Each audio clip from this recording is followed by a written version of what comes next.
All right, let's go ahead and get started. We're going to start from the very, very beginning. Hopefully we'll get this going pretty good. So the first thing I'm going to do is click on instances, and I want to launch a new instance. Okay. And I'm just going to go ahead and pick Ubuntu again. I really like Ubuntu. It's a good one to start with. Come down here to create a new T pair. We'll go with 11.12.22 alpha. And it'll be PPK because I'm on a Windows box. If I'm on I usually use PEM if I'm on a Mac box. Create that pair. You see that it's created down here. Go ahead and launch my instance. All right, now I'm going to open up the PuTTY. So when I'm in PuTTY, I come over here and I click Connect to Instance, and it's going to give me my IP address. I'm just going to copy that IP address, go up and down to my PuTTY, paste that in there, come down here to my authentication. And remember, depending on which version it is, it might be different, but we're looking for is where to put the private key in.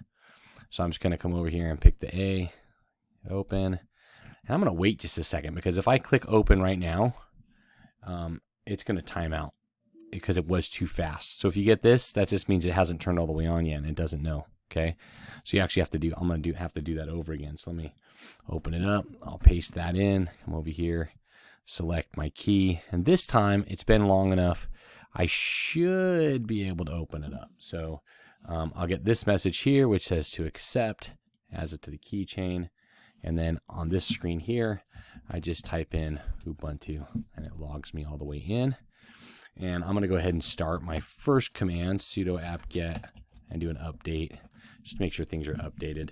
And while I'm doing that, I'm going to go ahead and just make it a little bit bigger so you guys can see it. So I'm going to go into appearance, change, and make it just a little bit bigger so we can get some good visual going on.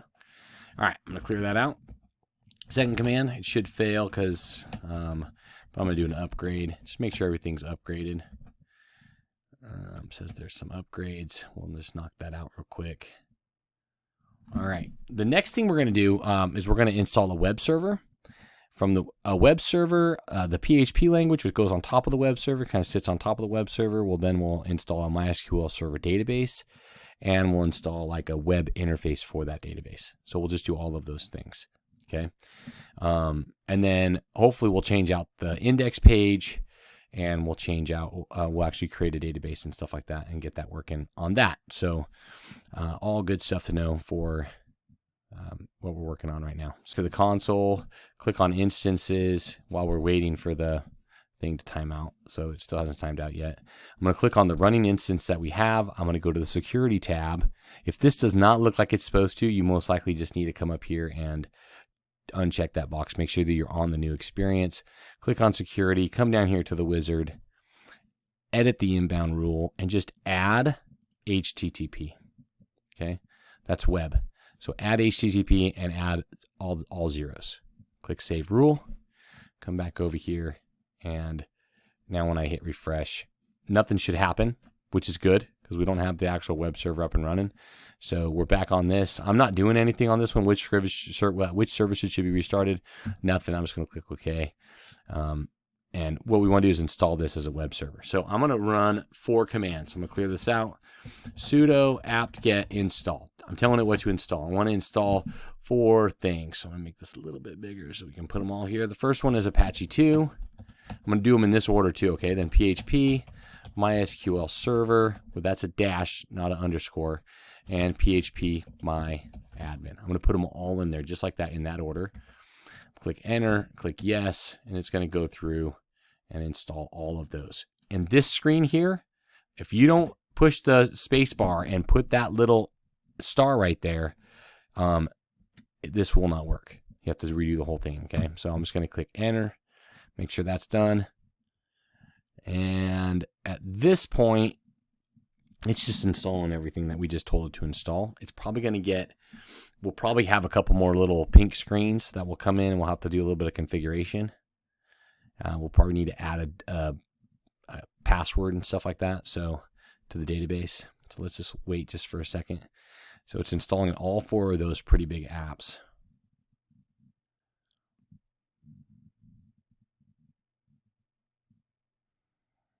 And it looks like it's just about done.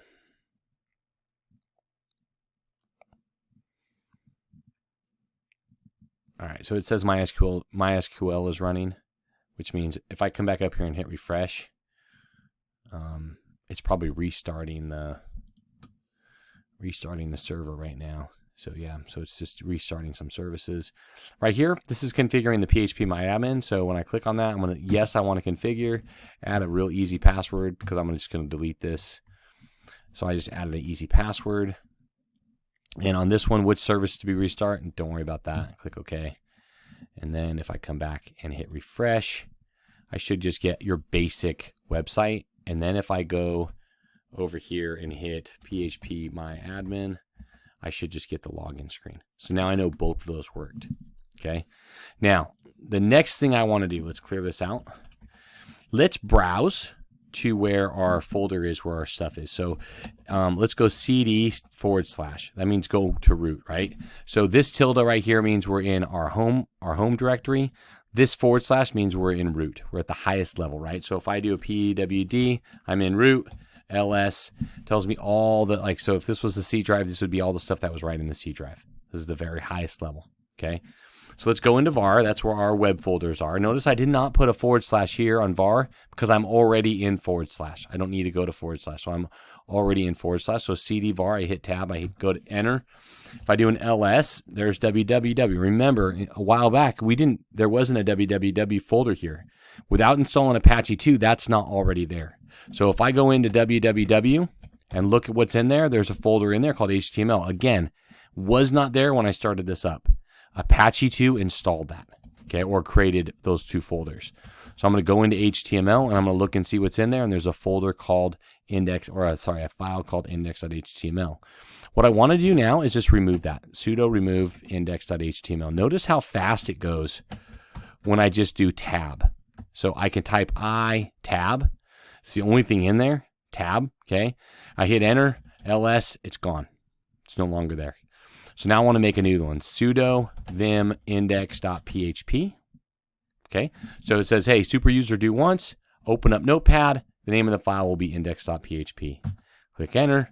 I'm in Notepad right now. I want to go into insert mode by typing I, and I'm going to type in some little bit of PHP code, PHP info, and close out my PHP code. We'll just take a look at it. So it's open tag PHP, close tag PHP with PHP info. Bracket, parentheses, whatever, semicolon. Get out of insert mode, right, quit.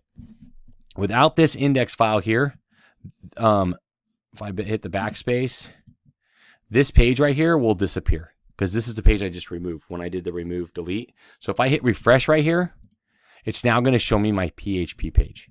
Okay, that index page is gone.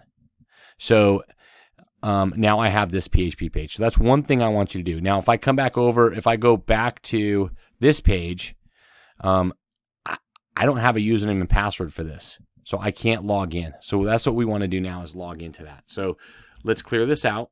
And we're going to sudo into MySQL. -u means the user is root. And then we want to say -p to, hey, I want to put in the password. So I'm going to do that, and I'm going to type the password I typed into that pink text box when it popped up. So now I'm into MySQL. You could tell I'm in MySQL because it has this MySQL prompt. So the first thing I want to do is I want to create a user, then I want to create a database, and then I want to link them together with privileges.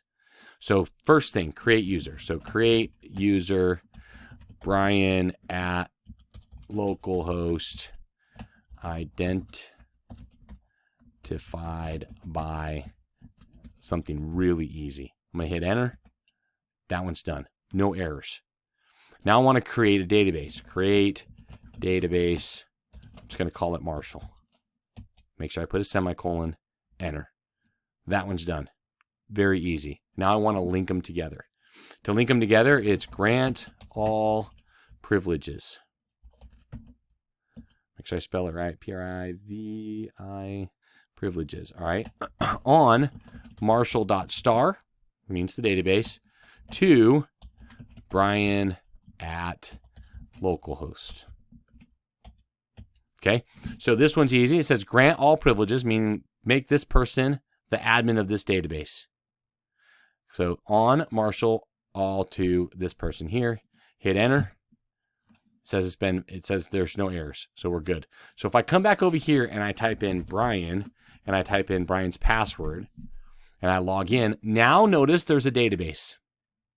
Okay, so if I open up that database, notice I can create a table.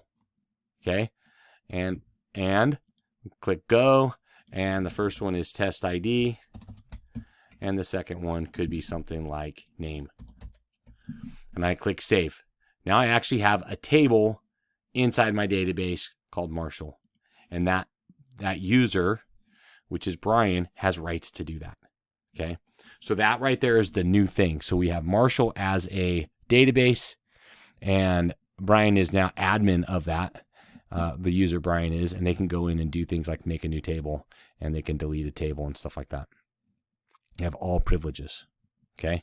So go back to, that right there is awesome for us to, what I want to get done. Pretty close to having everything exactly like that for the in-class assignment.